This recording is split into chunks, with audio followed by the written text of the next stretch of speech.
Vamos lá, a musiquinha já está tocando, 1 hora e mais 15 minutos, está na hora do Jornal da Difusora em sua primeira edição. Você no rádio acompanhando a nossa programação da Difusora FM, nosso muito obrigado pelo carinho da audiência. Audiência máxima, liderança absoluta no horário. Você na TV em todo o Maranhão com a gente também, nosso muito obrigado. Você já está vendo aí da bancada o Eduardo Ericeira acessando ali o celular, últimas notícias, João Coutrin olhando para o celular, ali está colando no celular do Eduardo. Nosso Geisael super tranquilo, hoje é mais um dia de festejo pela semana de aniversário dele. E a Kate está aqui, ó, poderosa, aqui prontinha, preparada para fazer o nosso Jornal da Difusora, com muitas informações dos bastidores da notícia, os corredores do poder, trazendo destaque para você nessa terça-feira. Hoje é terça-feira, vem com a gente aqui, porque olha só, destaques de hoje, Maranhão é o segundo do país, infelizmente, em número de mortos por conflitos no campo. Acabou de sair o relatório da CPT. No Dia do Índio, Câmara de Imperatriz debate a situação dos indígenas da região Tocantins e olha que não é nada boa, hein? E o Tribunal Superior Eleitoral anunciou ampliação da participação dos indígenas no processo eleitoral. A gente fala sobre o assunto. Petistas realizam encontro pró-Lula e Weberton. Confirmada a Federação PSOL e Rede. A gente vai ver os detalhes já já. A Prefeitura propõe 8% de reajuste salarial para os professores e está repercutindo. E o PDT é o primeiro partido do Brasil com 2 mulheres trans ocupando lugar de destaque no Diretório Nacional. Essas e outras notícias agora do Jornal da Difusora que já está começando.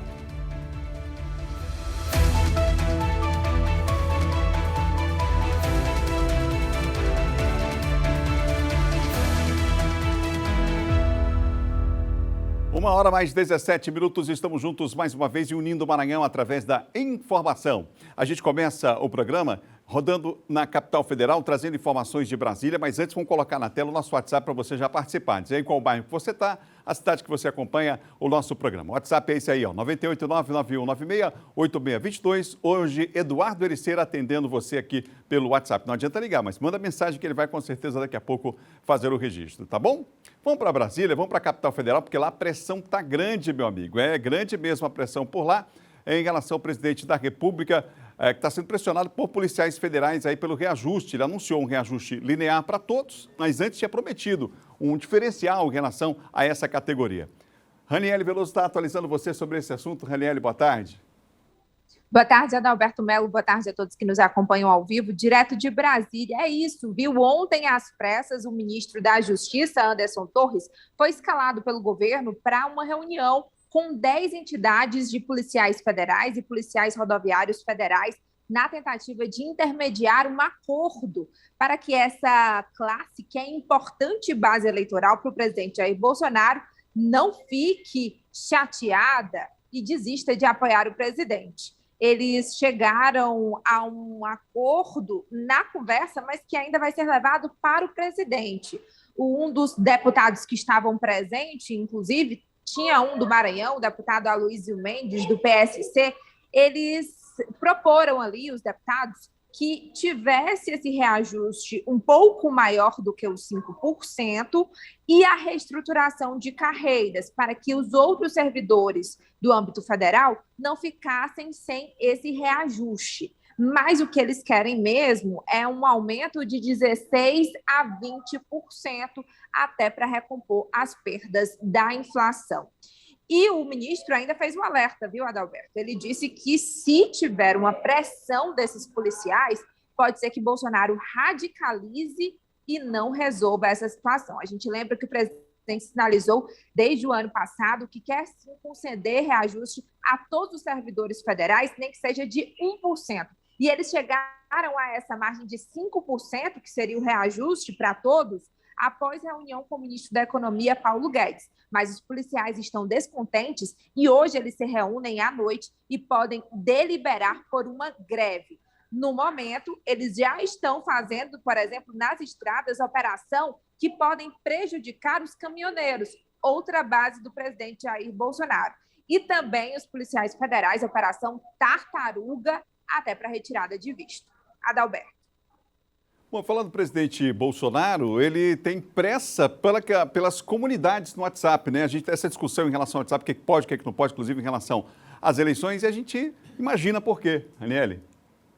Pois é, a nova ferramenta do WhatsApp e as comunidades com milhares de usuários em um grupo, por exemplo, já foi implementada em outros países, mas aqui no Brasil, o próprio WhatsApp fechou um acordo com o Tribunal Superior Eleitoral para que essa mudança só fosse implementada após as eleições, para evitar as fake news.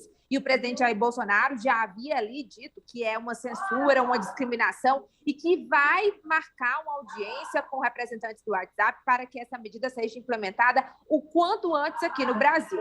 Mas o Ministério Público Federal entrou na jogada, viu? Eles estão questionando e estão pedindo para estender esse prazo aí e implementar de fato as comunidades no Brasil só em 2023, para não acontecer o que aconteceu nos Estados Unidos, quando Trump perdeu as eleições e invadiram o Capitólio. O risco, de acordo com o Ministério Público Federal, é esse, além de pedir uma série de regulamentos do próprio WhatsApp para essa mudança. É isso que o Ministério Público Federal está questionando. E, por outro lado, o presidente tem pressa, Adalberto, porque a gente sabe que uma estratégia que ele usou em 2018 e que foi benéfica para ele foi usar exatamente as redes sociais e principalmente esses grupos de aplicativos de mensagens.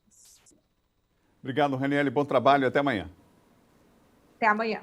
Falamos ao vivo da Capital Federal, direto de Brasília, com Raniele Veloso, experiente correspondente lá na Capital Federal, trazendo sempre os assuntos atuais para a gente aqui no estado do Maranhão, com exclusividade. Em 1h mais 22 minutos, 1h22.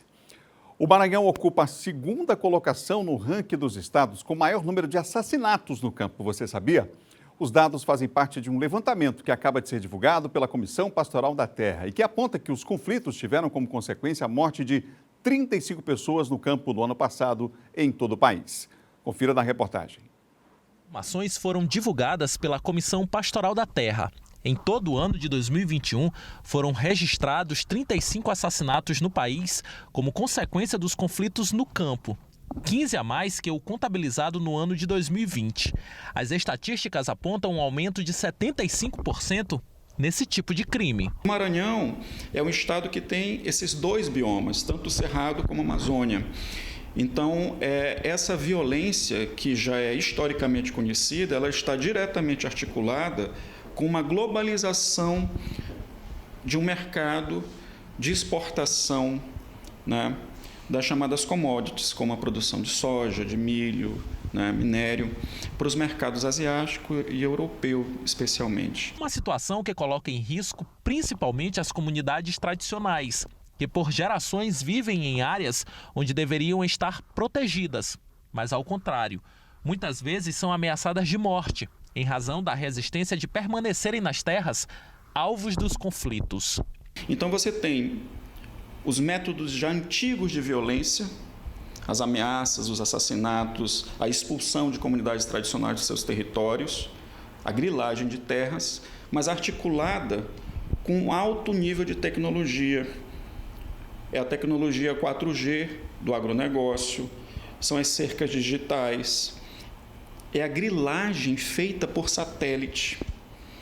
Então, assim, o arcaico e o novo brutalmente colocado nessa violência contra os povos do campo. Só no Maranhão, em 2021, foram 9 assassinatos que tiveram como motivação os conflitos no campo. No ano passado, Rondônia foi o estado com maior quantitativo de mortes no campo, 11 no total. Nessa estatística, o Maranhão é quem ocupa a segunda posição. No próximo dia 10 de maio, a Comissão Pastoral da Terra pretende divulgar informações específicas sobre os conflitos agrários no Maranhão, onde será possível traçar um panorama sobre a realidade do estado. O lançamento local no Maranhão dos dados do Caderno de Conflitos da Comissão Pastoral da Terra, com a presença de povos e comunidades tradicionais que sofreram violências e violações gravíssimas. E elas mesmas estarão presentes para falar. Vamos girar com os nossos comentaristas, porque esse lugar absolutamente absurdo que o Maranhão ocupa não é de hoje. Esse dado é histórico e a Comissão Pastoral da Terra, que tinha uma entidade séria, que vem fazendo esse levantamento ao longo do tempo, e a gente só percebe que cada ano, a gente está aqui, né? Não é a primeira vez que a gente fala sobre esse levantamento, só vai aumentando, a situação só vai realmente ficando mais tensa no campo, no estado. Boa tarde, Kate. Boa tarde, Adalberto. Boa tarde aos meus colegas, a você que acompanha a gente pelo rádio e pela TV. É desesperador, viu, Adalberto? Eu acho que é um termo que se aproxima aí do que essas famílias devem sentir, porque os números eles são cada vez mais assustadores, né? Esse relatório ele vem, na verdade, evidenciar aquilo que já tem sido denunciado dia após dia. Um dado que remete a 2021, mas é uma violência que não para, né? Que não é nem ao menos freada. Só agora, em 2022, nos 3 primeiros meses, nós tivemos mais de 90 casos envolvendo essa mesma violência contra o homem, contra a mulher do campo, né? Tivemos aí situações gravíssimas acontecendo e pessoas perdendo a vida, e sequer existe aí um desdobramento de tudo isso. Aí a gente se pergunta, né?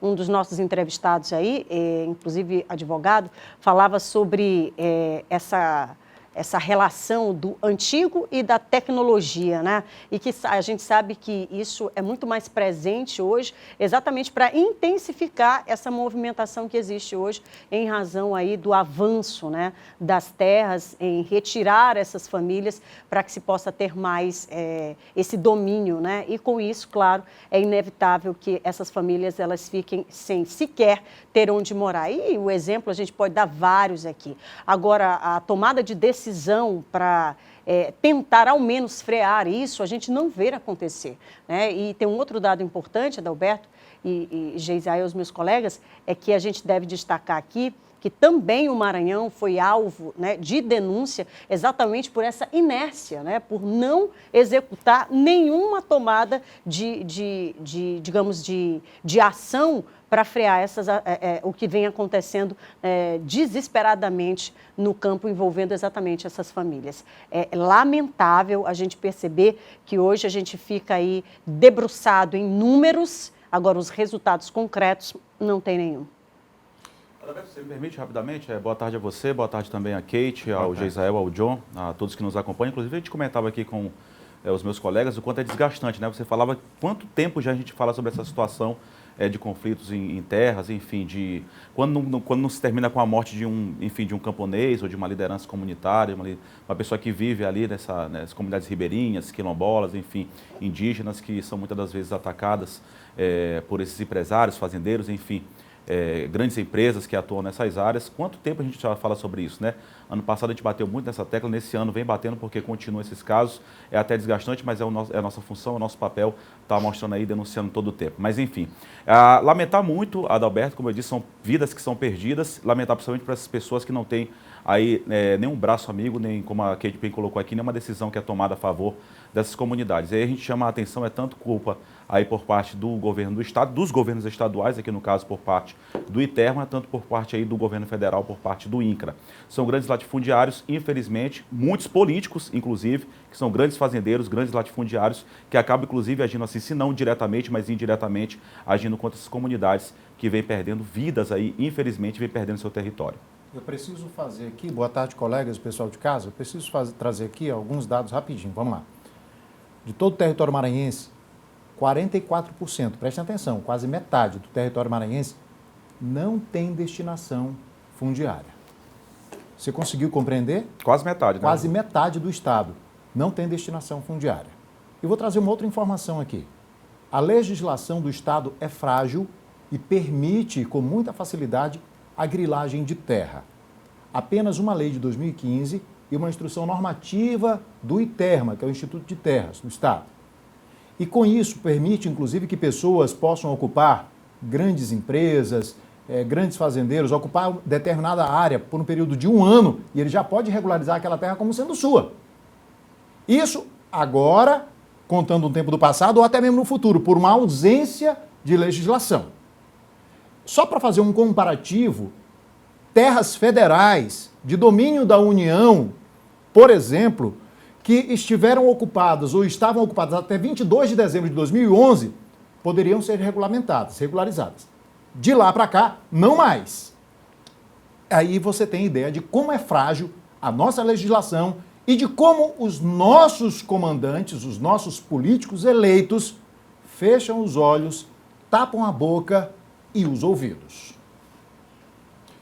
1h mais 30, você ligado aqui no Jornal da Difusora do Rádio e também na TV. Diogo Coutrin, só para colocar você no debate também, a gente falou aqui do número de mortos, né? Mas existe uma outra violência aí que não tem essa consequência mais grave, que é a perda da vida da pessoa, mas assim, a violência psicológica. Famílias que nesse momento, enquanto a gente está fazendo o programa aqui, estão absolutamente às vezes à noite sem dormir, em claro, porque não sabe se vai dormir ou se fica vigiando a casa, o marido, a esposa, os filhos, pessoas que ficaram sequeladas por conta disso. A questão da violência psicológica também, que é muito forte. Boa tarde, John. Boa tarde, Adalberto. Boa tarde aos colegas, boa tarde a todos que nos acompanham na TV e na rádio. Não é? Sem dúvida nenhuma, a gente fica imaginando, observando que essas pessoas não têm a quem recorrer, não é?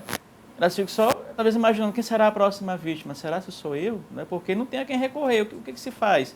A gente observa que praticamente nada, não é?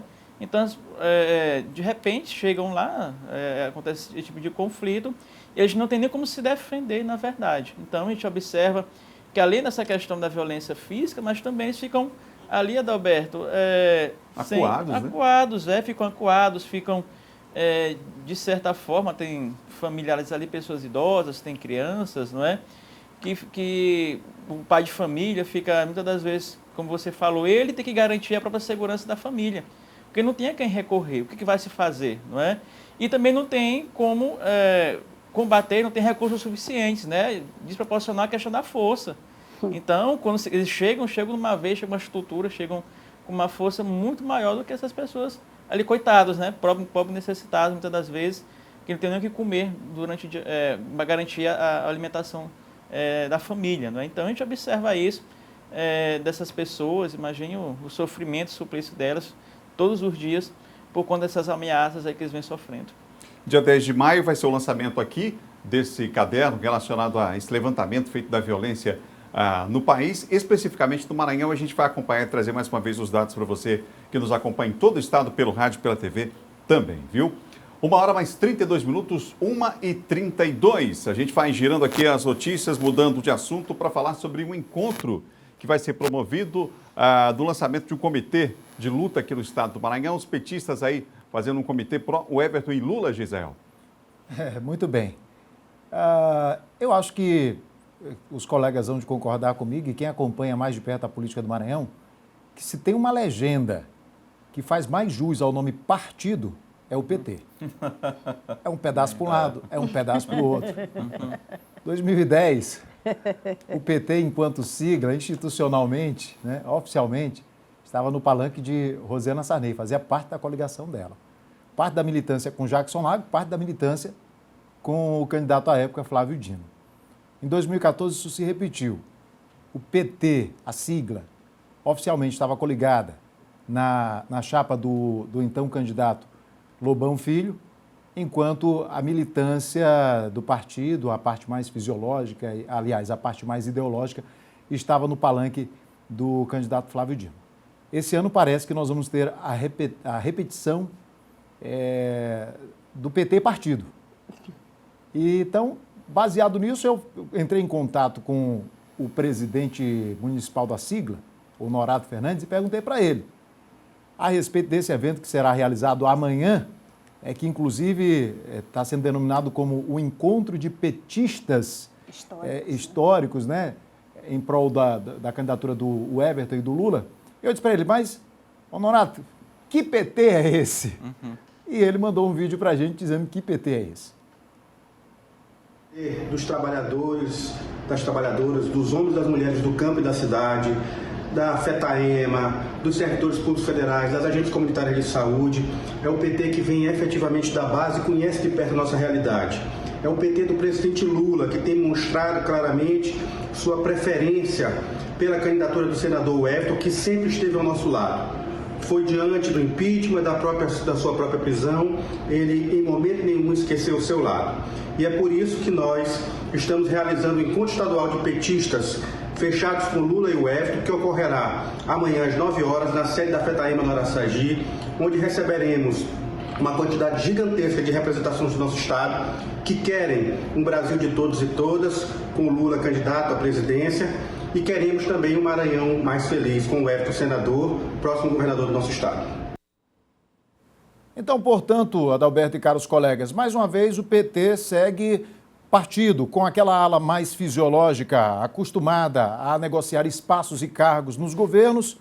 Foi assim em 2010, foi assim em 2014, e uma ala mais ideológica e mais alinhada aos conceitos e princípios do partido, seguindo em outro rumo. E assim, esse evento que acontece amanhã mais uma vez, serve para delimitar essas diferenças que existem entre um PT fisiológico e um PT ideológico, pelo menos essas duas partes do partido no Maranhão. Adalberto, só para deixar claro rapidamente, falar, quando o Geisael coloca aqui sobre essa divisão, né, só para deixar claro, hoje em dia, inclusive, o Honorato é presidente municipal da sigla e o presidente estadual apoia a reeleição, no caso, do governador Carlos Brandão, e o presidente municipal apoia a pré-candidatura do senador Everton. O vice-candidato hoje colocado, pré-candidatura aí como vice do Carlos Brandão, é justamente do PT, que é o Felipe Camarão. Tem também petistas raízes aí, como o Geisael bem colocou, que são aqueles petistas já históricos, né? Como o Márcio Jardim, por exemplo, que também adere aí à pré-candidatura do senador Everton. Então a gente percebe uma divisão bem grande do PT. Agora, só falar também da força do PT. O PT não é um partido fraco. O apoio do PT, independentemente de qual linha que seja, é muito importante. Você vê, por exemplo, aí um candidato do PT hoje, queiram ou não queiram, ame ou odeiam, está liderando todas as pesquisas a nível nacional, que é o Lula. Então, a gente não pode desmerecer aqui a força do PT, não só aqui no estado do Maranhão, mas em todo o Brasil. 1h mais 36 minutos, 1h36. E a gente falou ainda há pouco do Everton, e eu vou aproveitar para falar do PDT, Kate Almeida, que conseguiu uma marca histórica, não é? É o único partido do Brasil, o primeiro partido, na verdade, com 2 mulheres trans ocupando lugar de destaque no Diretório Nacional. Pois é, saindo na vanguarda, como disse o presidente nacional da sigla, né, o Lupe. Na verdade, foi criada aí uma vice-presidência exatamente para poder, então, agrupar mais uma mulher trans. A primeira é a Amanda, né, que é advogada também. Ela ocupa, então, a presidência do PDT nacional numa ala da diversidade. Agora foi criado, portanto, né, está aí a Duda Salabert, então ela agora ocupa, portanto, essa vice-presidência que foi criada. A Duda, na verdade, a gente precisa dizer, fazer a referência de que ela foi a vereadora mais votada, né, lá de Belo Horizonte. Então, tem um currículo aí respeitado, inclusive, e a Duda hoje vai ocupar, portanto, aí essa cadeira, né, de presidenta, né, vice-presidenta nacional. Inclusive, alguns nomes do próprio PDT ontem fizeram referência exatamente a essa que eles consideram uma conquista e sai, portanto, o partido nesta vanguarda, né, em razão desses 2 nomes de inclusão. Inclusive, o Carlos Lupe falava nas redes sociais, que nesse tempo, né, um tempo tão odiento, ele usou essa expressão, né, eles consideram que a escolha do nome dela traz exatamente a luz da reflexão para que se possa, né, converter todos esses sentimentos que não são tão, né, positivos em amor, em uma espécie de acolhimento, né, às diferenças e tudo mais. E está aí, né, mais uma vez, o PDT saindo na frente exatamente com esse anúncio. Portanto, agora o partido está aí nessa vanguarda, está aí fazendo história com esses 2 nomes já, portanto, aí à frente desta direção nacional do PDT. Alberto, que sirva como exemplo para outros partidos, viu? A gente falava aqui sobre violência camponesa, a população LGBTQIA+, é uma das populações que mais sofrem violência, discriminação, preconceito, como a Kate trouxe bem aqui, que isso, inclusive, tem que ser bandeira, tem que ser projeto social discutido, tem que ser política pública voltada para essa população que é grandiosa, gigantesca. E eu falo em relação a números mesmo no país. Então, eu acho que é super importante, é simbólico uma pessoa desse público assumir a vice-presidência de um partido. Eu acho que as outras siglas deveriam seguir esse mesmo caminho, porque são pessoas que merecem, sim, políticas públicas que não tem nesse país, infelizmente. Eu acho que abre um debate também, né? Abre um debate, acho que nessa linha que o próprio Lupe falava aí nas redes sociais, do próprio acolhimento, né? E ela, né, a Duda, como eu disse ainda há pouco, é bom que se coloque aqui, não foi uma escolha aleatória, não, né? Ela tem um currículo, galgou aí esse espaço exatamente por também já ter conquistado lá em Belo Horizonte, né, esses números expressivos nessa votação que ela teve. A diversidade é um desafio, inclusive na política, né? 1h mais 40 minutos, você ligado aqui no Jornal da Difusora, em sua primeira edição no rádio e também na TV.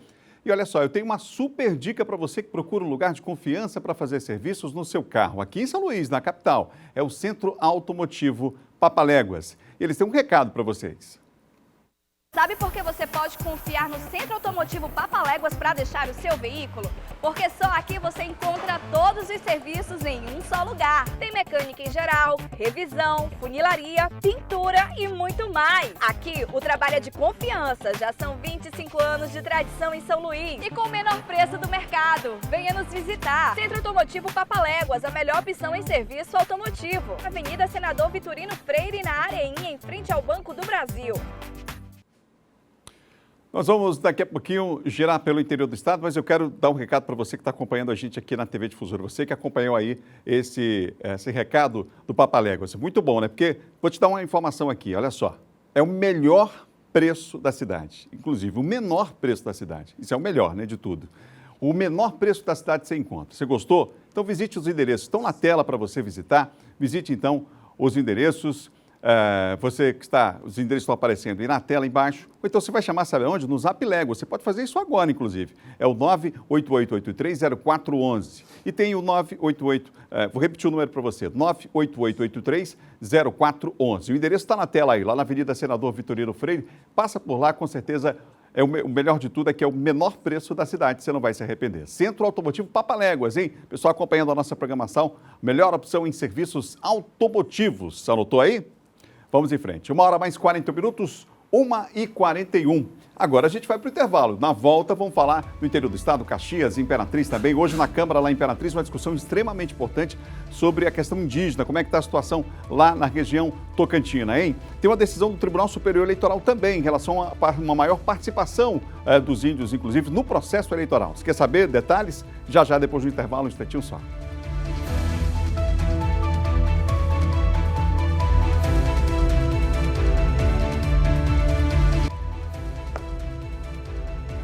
Já voltamos aqui com o Jornal da Difusora em sua primeira edição, na tarde dessa terça-feira, e que bom saber que você está com a gente. 1h mais 45 minutos, da bancada, Eduardo Ericeira, John Coutrin, Gisele Marques e Kate Almeida. Vem comigo aqui que eu tenho um recado para você que acompanha a gente, hein? Olha, Fiat em São Luís é Fiat Revemar, uma concessionária completa com atendimento personalizado e excelência na prestação de serviços. A nossa oficina possui profissionais qualificados pela Fiat com peças e acessórios originais e de altíssima qualidade. Agende um test drive e conheça toda a tecnologia, conforto e segurança que os nossos carros oferecem, além das entradas facilitadas e parcelas reduzidas, hein? Tudo isso para você não perder a chance de ter um Fiat para chamar de seu. Acesse fiatrevemar.com.br ou então liga aí, 3042 2072. Fiat Revemar. Venha nos visitar e vire a chave dos seus sonhos. Unidade Centro na Avenida Kennedy, 147 Jordoa, São Luís, Maranhão. Unidade Holandeses na Avenida dos Holandeses, 22 no Calhau, também aqui na capital maranhense, hein? 1h mais 46 minutos, você ao vivo com a gente acompanhando o Jornal da Difusora em sua primeira edição. Vamos juntos aqui até as 2h18 da tarde, tá bom? Tem muita informação ainda já com os nossos comentaristas aqui, informação dos bastidores da política. Hoje é dia do índio, a gente vai falar agora sobre uma comissão que vai ampliar a participação indígena no processo eleitoral. É o Tribunal Superior Eleitoral que está puxando esse debate aí. O Ciro Mineiro tem os detalhes para nós ao vivo. Olá, Ciro, boa tarde. Olá, Adalberto, boa tarde a você, boa tarde a todos no estúdio também que acompanham o Jornal da Difusora na sua primeira edição. Essa comissão, Adalberto, ela se chama Comissão de Promoção da Participação Indígena no Processo Eleitoral. Essa comissão, do Tribunal Superior Eleitoral, ela elaborará estudos e projetos para promover e ampliar a presença desses povos nas diversas fases das eleições. Coordenado pelo Núcleo de Inclusão e Diversidade do Tribunal Superior Eleitoral, na prática, o colegiado vai planejar ações com o objetivo de fortalecer o exercício da capacidade eleitoral dos indígenas, respeitando os respectivos costumes, linguagens e também organização social.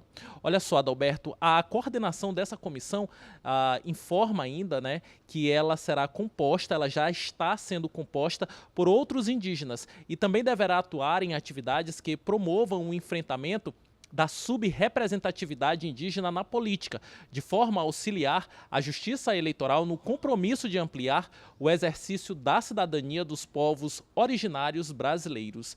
E só para que a gente possa falar um pouco de números, Adalberto, olha só, de acordo com o Instituto Brasileiro de Geografia e Estatística, o IBGE, a população estimada de indígenas hoje no Brasil é de mais de 857 mil pessoas, sendo 305 povos e 274 linguagens diferentes.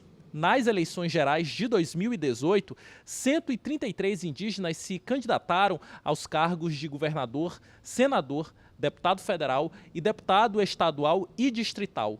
No pleito municipal de 2020, 2.216 candidatos indígenas concorreram às prefeituras e às câmaras de vereadores em todo o país. Voltamos com você, Adalberto, aí no estúdio. Obrigado, Ciro, pelas informações. É importante esse debate, hein, gente? 1h49. Aproveitando também esse gancho do Dia do Índio, a Câmara de Vereadores de Imperatriz promoveu uma audiência pública para debater a situação dos indígenas lá na região. Quem tem os detalhes para nós é Marcelo Júnior, que está com a gente aqui ao vivo. Boa tarde, Marcelo. Oi, Adalberto. Boa tarde para você. Um abraço para quem ouve e também para quem assiste o Jornal da Difusora nesta terça-feira, como você disse, Dia do Índio. E uma audiência pública realizada hoje pela manhã na Câmara de Vereadores debateu a situação dos indígenas aqui na região tocantina. As principais etnias que convivem aqui nesta parte do Maranhão são os Guajajara e também os Cricatis. Outro ponto abordado nessa audiência pública foi a respeito das condições da Casa do Apoio do Índio instalada no Parque Amazonas, aqui na cidade de Imperatriz. Os indígenas pedem da FUNAI uma atenção melhor com relação a esse local. Nós conversamos com Aline Guajajara, uma das representantes dos índios nessa audiência pública, e ela falou aqui no Jornal da Difusora a respeito desse evento ocorrido na manhã de hoje. É um assunto realmente muito sério, que de extrema urgência, né, que precisa ser resolvido o mais breve possível, porque os parentes, nossos parentes estão vivendo aqui em situações precárias, né, de saúde, de educação, de moradia mesmo, situação muito triste. Então é uma situação que requer um olhar, né, requer visibilidade, precisam ser vistos, ser assistidos o quanto antes, para que possamos viver também em condições, né, dignas, já que é o direito de todos os seres viver em condições dignas.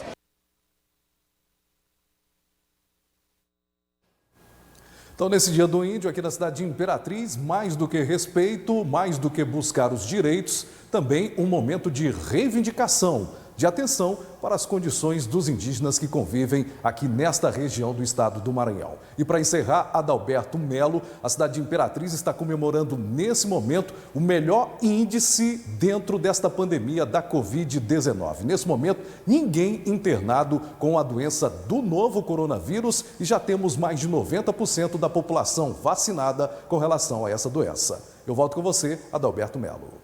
Obrigado, Marcelo. Ótimo dia a todos aí em Imperatriz, viu? Falamos da região tocantina ao vivo aqui no nosso Jornal da Difusora em sua primeira edição. Sobre ainda essa questão indígena, aproveitando essa data de hoje, claro que esse assunto não é assunto só para um dia, né, gente? Mas vou aproveitar para ouvir aqui o Geisel. Eu queria só fazer uma pequena observação que eu acho importante a gente evoluir em relação a alguns termos. Muito se discute a questão desse nome, né?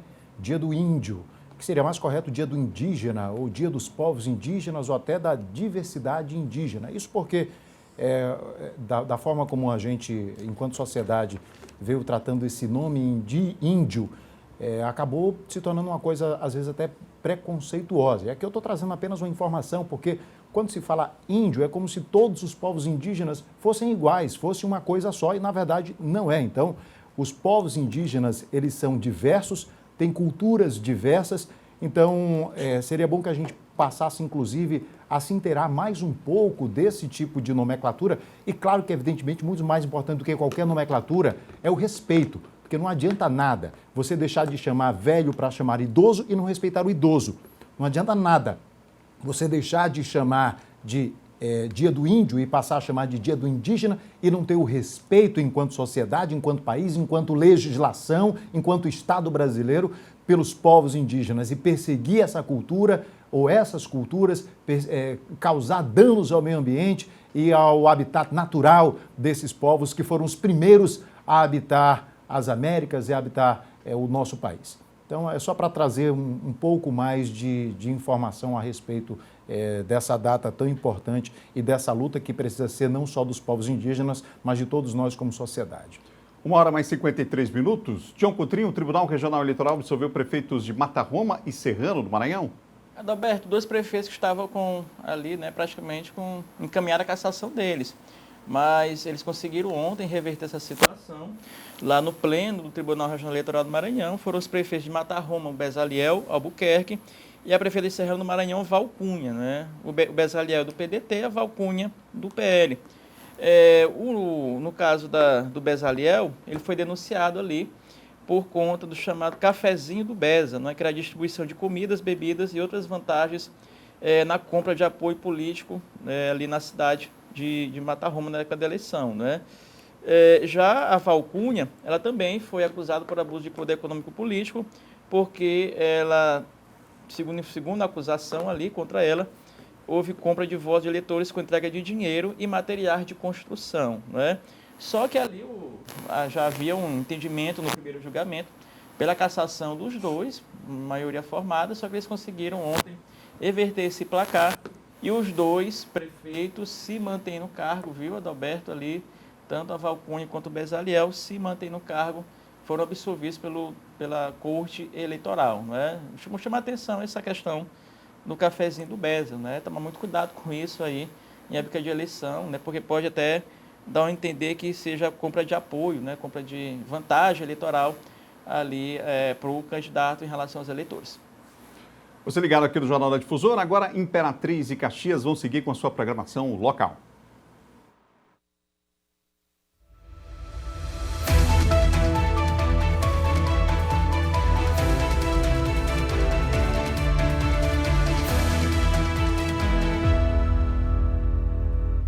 Agora a Jéssica Lima está chegando com municípios em foco e já a gente volta com mais informações aqui com os nossos comentaristas aqui do Jornal da Difusora em sua primeira edição, tá bom?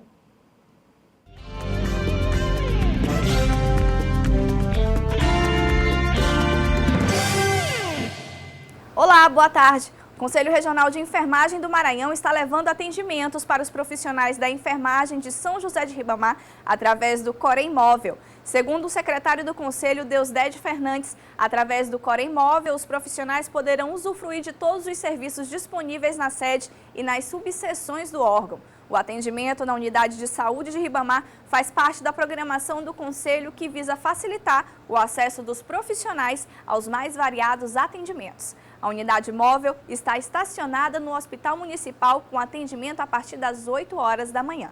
Esse foi o destaque do Municípios em Foco. Até a próxima edição.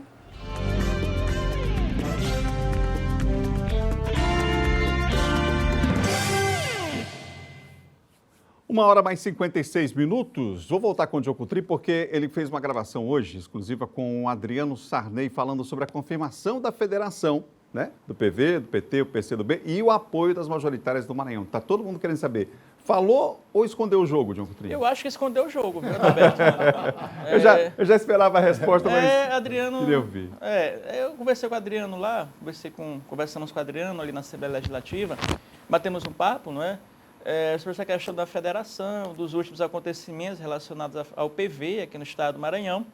E eu perguntei primeiro sobre a federação no estado. Ele disse que então, está tudo tranquilo, tudo normal, mas falta ainda oficializar o apoio por parte do PV na majoritária. Né? O Adriano até chegou a declarar apoio para o Brandão, mas hoje ele já disse que o PV ainda discute tanto para o Senado quanto para o governo quem apoiará nas eleições deste ano. Vamos acompanhar aí um trechinho dessa conversa com o Adriano sobre federação e sobre o apoio majoritário do PV aqui no estado. A federação está confirmada a nível nacional, nós do PV aprovamos na semana passada também, quase por unanimidade dentro do nosso partido, e foi registrada, né? Felizmente ontem, segunda-feira, já se chama Federação Brasil, Fé Brasil, está andando muito bem. Nos estados vão existir dentro da federação as comissões executivas, né, que vão ser tocadas pelos 3 partidos, e depois nós vamos ter as nossas reuniões aqui, continuar tendo as nossas reuniões estaduais, para que a gente possa discutir mais profundamente, continuar discutindo mais profundamente aqui a nível estadual as eleições deste ano, né? Tanto a nível proporcional quanto a nível majoritário. Para a estadual, de eleger de 6 a 7 deputados estaduais, e para a federal, de eleger, estamos contando em eleger 3 deputados federais. É isso, Adalberto. Também a gente conversou com ele sobre majoritário.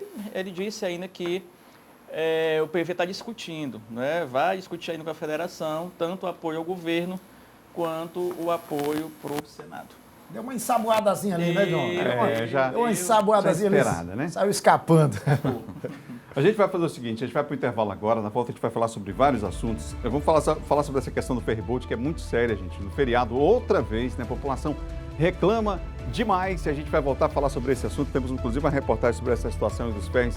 Há muito tempo que a gente é mal atendido aqui, em especial a população da Baixada, né? E o que se faz? 1 minuto para as 2 da tarde, a gente volta já um instantinho só.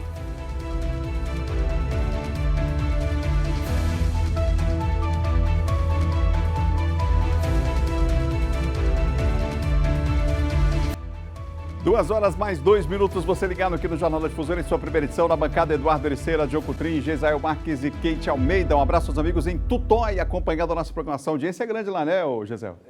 Meu amigo Filho e o seu cachorro Jet Li. Jet Li não perde o Jornal da Difusora, fica lá em frente à TV paradinho. Esse é o famoso Jet Li, rapaz. Esse é o famoso Jet Li. Um abraço para todo mundo aí em Tutóia acompanhando a gente, viu? 2 horas mais 2 minutos, 2:02. Você já pensou em morar pertinho da praia, hein? Pagando prestações que cabem no seu bolso? Chegou a sua hora, meu amigo, minha amiga. O Costa Araçagi Condomínio Clube é para você. ITBI, registro grátis, condições especiais, facilidade no seu financiamento, área de lazer completa. Você viu as imagens aí, você que está na TV acompanhando a gente, né? Apartamentos de 45 e 47 metros quadrados. Chama no WhatsApp para fazer o melhor negócio da sua vida, é o 991090335 ou 991884845. Seja para investir ou para morar, o Costa Araçagi é o lugar, o empreendimento Franelli Tenda. Dona Kate, o apartamento da senhora é babado. Tem até vista pro mar e é pertinho da praia. Um escândalo. Minha irmã, morar aqui no Costa Araçagi Clube foi a melhor decisão em toda a minha vida. E olha, eu paguei R$ 2.300 de entrada e as taxas foram todas gratuitas. Tu acredita? Tudo bem facinho. Entendi, Dona Kate. É barato mesmo. E tem segurança, aqui tem piscina, tem espaço pra festa, tem quadra.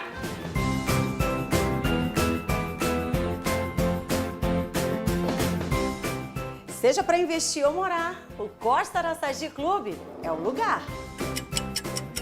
Ô, vizinha! Dona Kate, agora nós somos vizinhas. Menina! Eu apliquei os meus investimentos no Costa Araçagi Condomínio Clube e realizei meu sonho. Costa Araçagi é pra você. O empreendimento Franelli Tenda. 2 horas mais 4 minutos, você ligado aqui no Jornal da Difusora, no rádio e na TV. Está repercutindo, o prefeito Eduardo Braide anunciou que a prefeitura propõe 8% de reajuste para os professores. Não é isso, Eduardo Ericeira? Pois é, Adalberto. Professores e servidores públicos municipais, né, como um todo. Aí o prefeito Eduardo Braide, ele utilizou as redes sociais para anunciar esse reajuste. Há alguns questionamentos, inclusive em relação ao governo estadual, como já existiu, agora o governo municipal em relação a isso, mas eu sou a favor de qualquer tipo de reajuste, é muito favorável, né? Porque hoje o dinheiro ele está servindo muito pouco, né? Servindo pouco, eu digo assim, está podendo ser utilizado para comprar poucas coisas. Mas quanto mais você tiver, claro, obviamente, é melhor. Então, eu acho que qualquer tipo de reajuste é importante. Por que a gente cita principalmente a categoria dos professores? Porque eles estão paralisados, né? E o que a gente teve de informação em relação a isso? A greve dos professores, por exemplo. Vale lembrar que essa questão do 8% foi sugerido aí, não só para os professores, mas para todos os servidores municipais. Você que nos acompanha aí pela TV está podendo acompanhar agora, e no rádio, eu leio aqui, inclusive, após 5 anos sem reajustes, os nossos servidores municipais, aí generalizando, terão 8% de reajuste salarial, o maior da história de São Luís, segundo o prefeito Eduardo Braide, e com os serviços prestados contemplados. Isso em pouco mais de um ano de governo, 1 ano e 4 meses agora, né, mês de abril completando, o PL, o projeto de lei, será encaminhado à Câmara Municipal semana que vem, já para ser votado na Câmara. Em relação aos professores, Adalberto, o que a gente apurou? Há uma aflição muito grande, né, em relação a essa questão da paralisação, a educação que ficou muito tempo parada, não só aqui na capital São Luís, mas em todo o país e em todo o mundo, por conta da pandemia, um prejuízo muito grande aí na área da educação, como em vários outros setores, mas a educação também sofreu muito. Os professores, eles vão analisar essa questão dos 8% do reajuste. Não deram uma resposta ainda, porque amanhã vai ter uma reunião que foi, inclusive, proposta aí pelo Tribunal de Justiça. E aí vão sentar as partes, tanto a categoria, os professores, quanto a própria Prefeitura de São Luís, claro, vai se sentir representada por alguém aí do poder do Executivo Municipal para debater esse assunto. Então, por enquanto, a paralisação continua, mas isso, claro, vai ser debatido, essa questão do reajuste de 8% entre os professores e também a Prefeitura de São Luís. A gente, claro, torce para que tudo seja resolvido e a educação possa aí continuar normalmente aqui na capital maranhense, como eu disse, repito, uma área tão prejudicada aí durante a pandemia. Bom, e Kate Almeida, 2 deputados estaduais foram se manifestar sobre essa questão dos professores, Kate? Pois é. É importante que se diga que esse debate, essa discussão, essa reivindicação dos profissionais da educação, ela não é de hoje não, tá, gente? A gente já mostrou aqui em diversos municípios do estado. É óbvio que cada um tem tomado aí as suas decisões.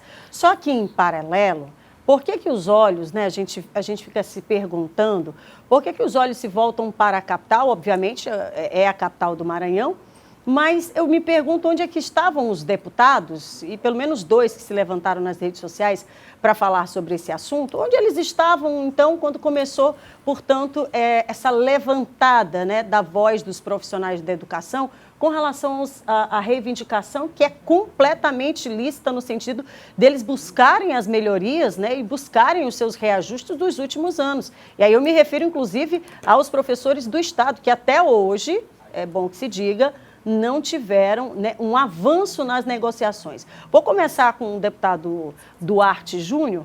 Ele usou as redes sociais e disse o seguinte, você está acompanhando aí, vou ler aqui para quem está no rádio, tá? Ele pergunta, Braide, aliás, ele fala, Braide, o prefeito das greves, né? Preocupado com a precariedade dos serviços públicos em São Luís, após 44 dias de greve no transporte público, hoje nossa capital amanheceu com a paralisação dos professores e pela segunda vez nesta gestão dos profissionais da limpeza dos hospitais. Ele destaca aqui algumas crises da gestão municipal.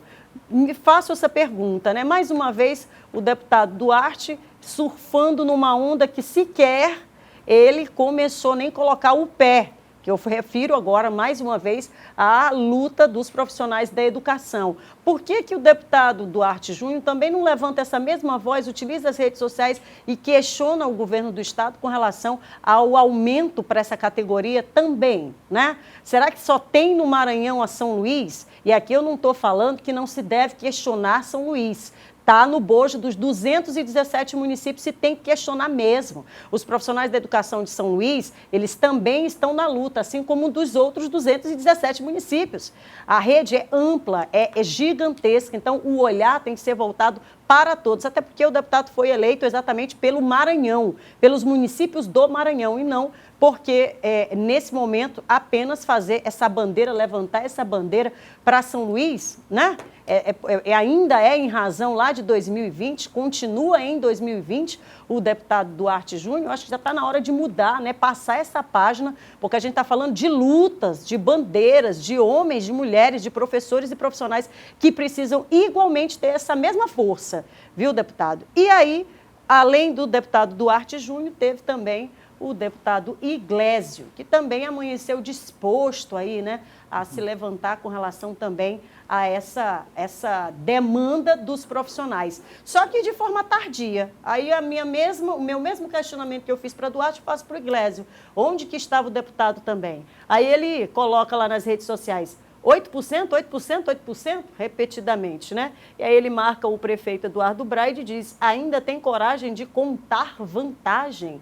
Mais de 400 milhões de receita em comparação a 2020 e ofertado esse miserê, que vergonha. Bom, Mais uma vez, a gente questiona aqui, por que não, deputado, também levantar uma bandeira aí para os profissionais da educação do Estado?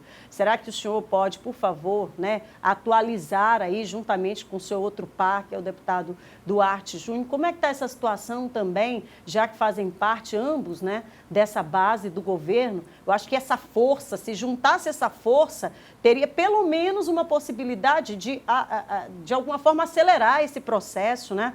Porque o deputado está questionando aí, né, de certa forma irônica, os 8% dado aí oferecido, né, nessa discussão pela Prefeitura de São Luís, mas a gente não vê um avanço sequer também nessas negociações voltadas aí para os profissionais da educação do Estado. Repito, é legítima esta briga no sentido de buscar os direitos dos profissionais. Vai ter uma reunião amanhã, o sindicato deve se posicionar com relação ainda a se aceita ou não, mas existe um debate, né? Foi travado um debate, um diálogo sobre a situação. E os profissionais da educação do Estado, né? Quando é que realmente vai se ter alguém para deliberar por eles também nessa força, nessa força das redes sociais aí, em que os deputados, os nobres deputados sempre se levantam nessas ondas, hein?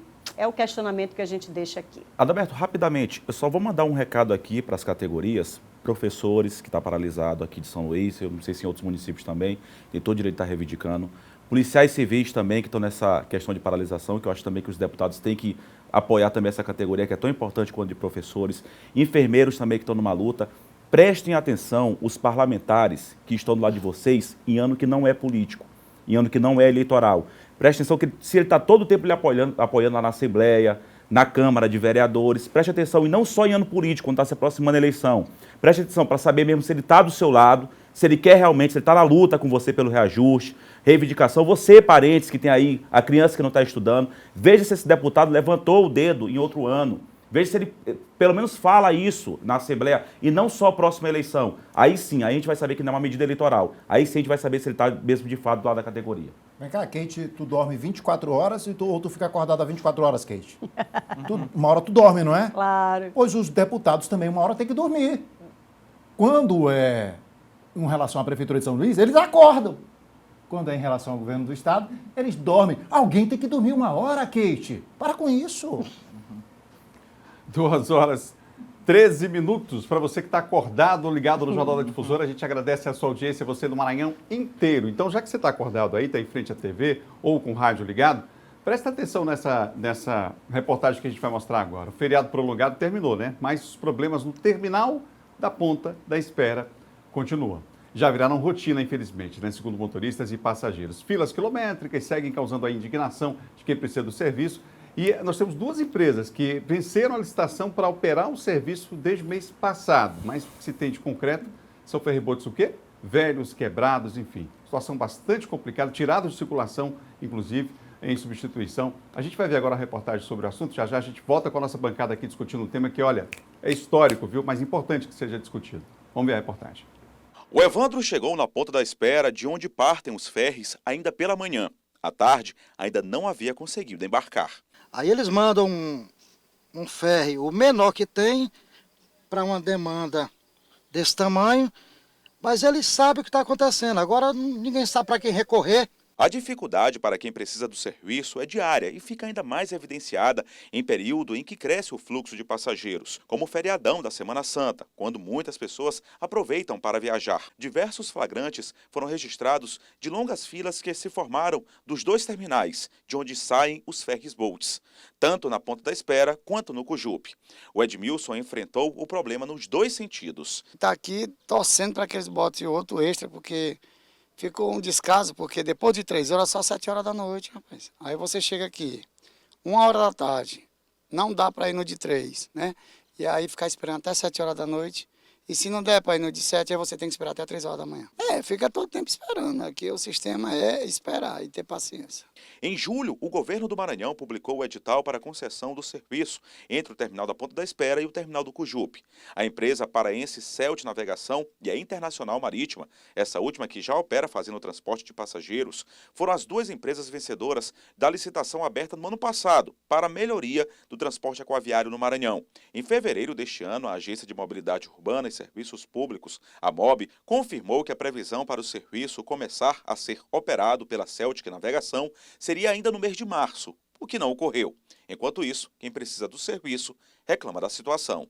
Você está aqui tipo avulso, dependendo deles aí. A Celtic Navegação solicitou para a Promotoria de Justiça de Defesa do Consumidor prorrogação para começar a operar no Maranhão. A TV Difusora apurou que a empresa alegou que ainda está fabricando as embarcações, ou seja, a empresa venceu a licitação sem ter como fazer o transporte. Este advogado, que é membro da Comissão de Defesa do Consumidor da OAB Maranhão, destaca que toda essa população que necessita desse tipo de transporte pode recorrer à justiça. Mas obviamente que cabe uma ação, porque houve um atraso superior a 2, 3, 4 horas, as pessoas tinham outras atividades quando faziam a travessia para o outro lado da cidade, e esse atraso faz com que as pessoas percam certos compromissos, até compromissos de trabalho. Isso é passível de uma indenização por danos morais. Bom, a produção da TV Difusora conversou com a promotora de Justiça de Defesa do Consumidor, Lídia Cavalcante, e ela estará, inclusive, no Bom Dia Maranhão de amanhã, não é isso, Kate? Confirmando? Para conversar sobre esse assunto, falando ao vivo sobre esse problema que é histórico. E ela já adiantou, inclusive, que próximo dia 26 está marcada uma reunião com uma empresa de navegação, Kate? Exatamente. Uma das empresas que ganhou a licitação e que, pasmem, né? Não tem como oferecer o serviço. Era desde o mês passado e até agora está atrasado, porque não tem o objeto da licitação, que é o ferry. Acredite se quiser. O governo do estado do Maranhão não emitiu um comunicado esclarecendo por quais motivos foi contratada uma empresa, como mostrou a reportagem, sem as embarcações. E a gente vai continuar acompanhando no Bom Dia, portanto, amanhã com a promotora e ao longo aqui da nossa programação. Falta um minutinho para a gente encerrar o programa. Esse é um assunto que a gente vai voltar a falar outras vezes. A gente precisava colocar a reportagem hoje, mas vamos voltar a falar sobre o assunto. A gente aproveita para mandar um alô, né, Eduardo, para quem está assistindo a gente no finalzinho aqui. Amanhã a gente retoma esse assunto. Até porque amanhã a Kate vai trazer a promotora no Bom Dia, a gente pega um trechinho e repercute aqui, inclusive, do Jornal da Difusora. Vai você. A professora Júlia, inclusive, está acompanhando aqui a gente, professora da Rede Municipal de São Luís, parabenizando, inclusive, o debate. Obrigado a todos os professores que estão nos acompanhando. Obrigado pelo carinho da audiência. A Marina também está acompanhando a gente, não colocou o local. É porque tem uns aqui que são denúncia, entendeu? Aí a gente só repassa, não coloca nem o nome sequer. Um beijo pra você, querido. Pode mandar enquanto tá procurando aqui. O Rodrigo tá na estrada escutando a gente. O Rodrigo Denilson de Passo Lumiar, que ele escreveu o nome de todo mundo aqui. Obrigado, viu? Raimundo de Corotá, Antônio Carlos. Amanhã a gente se encontra. Leonácio. Boa tarde, grande abraço, pessoal. Obrigado. Ai, meu Deus, tchau.